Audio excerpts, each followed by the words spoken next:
को एक मरतबा फिर नैब तरामीम केस में हुकूमत की रिव्यू पिटीशन उसके ऊपर समाअत होने जा रही है। बानी चेयरमैन तहरीक इंसाफ इमरान खान ने इस्तदा की है कि उनको अदालत के रूबरू पेश होने की इजाज़त दी जाए। क्या वो पेश होंगे? वीडियो लिंक के ज़रिए होंगे? फिर सवालात ये भी हैं कि अगर वो वीडियो लिंक के ज़रिए पेश होते हैं, जो अदालती कार्रवाई है इससे पहले इस केस की मुसलसल लाइव चलती रही। गुज़श्ता समाअत पर जब बानी चेयरमैन पेश हुए तो इसकी जो लाइव कवरेज है वो नहीं की गई, इसको नशर नहीं किया गया। इस मरतबा क्या होगा, क्या ये होने जा रहा है? साकिब बशीर साहब, आप अदालत में भी मौजूद थे, सुप्रीम कोर्ट ऑफ पाकिस्तान जब गुज़श्ता हियरिंग थी। इस हियरिंग में आपकी क्या अंडरस्टैंडिंग है?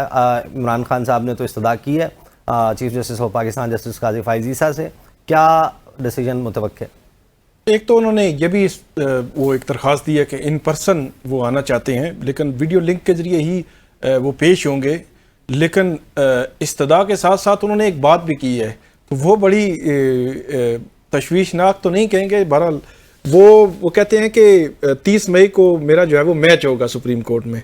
तो अगर वो मैच वाली बात अगर जजेस तक पहुंच जाती है तो वो हो सकता है वो फिर सोचेंगे कि उनको लाइव आना चाहिए या नहीं, बराह रास्त उसको दिखाना चाहिए या नहीं, क्योंकि केपी गवर्नमेंट जो है उनकी जानिब से बाकायदा दरख्वास्त दायर कर दी गई है सुप्रीम कोर्ट में। अब जब बेंच बैठेगा तो उनके सामने वो जो दरख्वास्त भी होगी कि इसको बराह रास्त दिखाया जाए, जिस तरह ये नैब तरमीम केस पहले दिखाया जा रहा था। लेकिन ये जो बात की है इमरान खान साहब ने, अगरचे ये एक वन लाइनर ही है, लेकिन इसकी सेंसिटिविटी इसके पीछे है कि अगर वो कहते हैं कि मैं बात करना चाहता हूँ, वो बराह रास्त भी हो, फिर वो तवील बात करते हैं, पूरी मतलब पाकिस्तान में वर्ल्ड वाइड जो है वो देखा जाएगा, तो वो हो सकता है अब इस हवाले से सोचें। लेकिन अभी कुछ पता नहीं है कि ये लाइव होगी या लाइव जो है वो नहीं होगी। सही। शहबाज खोसर साहब, ये कौन मशवरे देता है खान साहब को कि उसको मैच करार दे दें कि मैं सुप्रीम कोर्ट में मेरा मैच है, तो फिर वो मैच तो लाइव, आपको पता है कि वो एक शार्क भी फिर रही होती है, वो केबल को काट लेती है।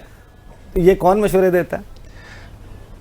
देखें, ये सियासी एक बयान है। खान साहब एक बहुत बड़े सियासी लीडर हैं। जहां इतने बयान आप बाकियों के सुन लेते हैं, वहां थोड़ी सी लेवरेज खान साहब को भी दे दें कि वो थोड़ा सा ऑफ ट्रैक हो सकते हैं।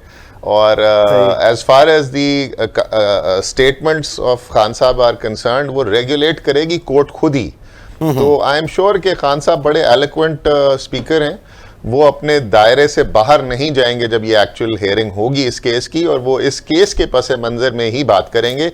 ये केस जो है ये बड़ा फंडामेंटल केस है, इसको कुछ लोग NRO 2 भी कहते हैं।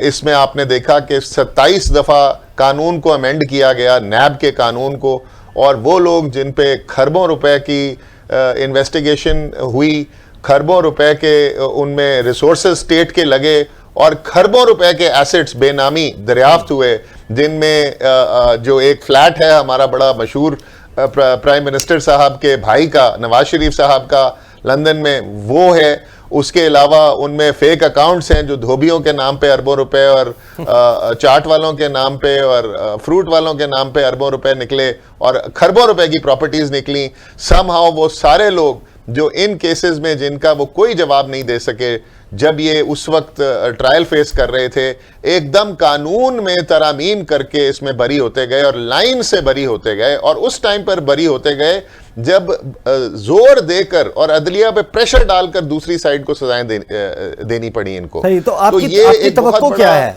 आपकी तवक्को क्या है? आपकी अंडरस्टैंडिंग क्या है? आइन का आर्टिकल 19 है, ये जो समाअत है इसको लाइव पर्सन स्पेसिफिक कानून पास किए गए। पहले तरमीम की गई जल्दबाजी में कि इतने से इतनी लिमिट होनी चाहिए, बाद में ख्याल आया कि इससे ऊपर भी कुछ लोगों के केस हैं तो अपनी लिमिट बढ़ा दी। फिर ख्याल आया कि अच्छा इसको इस तरह नहीं करना, तो वो फलां भी रह गया, उनको भी निकालना है, तो फिर उसके लिए तरमीम निकाल दी। यहाँ तक कि कुछ इदारों के सरबराहों को फ़ायदा देने के लिए उनकी फैमिली को भी मुस्तस्ना करार दे दिया गया कि वो अगर उसकी किसी की फैमिली के नाम पर जायदाद होगी तो उसकी फैमिली उसका जवाब देगी। रिव्यू ऑफ जजमेंट एक्ट में भी हम रिव्यू ऑफ जजमेंट एक्ट में भी हमने देखा, वो भी पर्सन स्पेसिफिक लेजिस्लेशन नजर आती थी।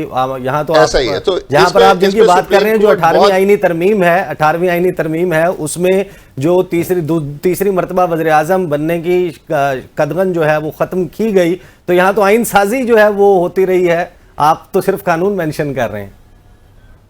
ऐसा ही है। और दूसरा ये इस पे सुप्रीम कोर्ट के बहुत सारे केसेस हैं, एक लाइन है बहुत सारे केसेस की, और बड़े जयद जजेस ने सही। इस पर फैसला दिया है कि जो पर्सन स्पेसिफिक लॉज होंगे वो स्ट्राइक डाउन सही।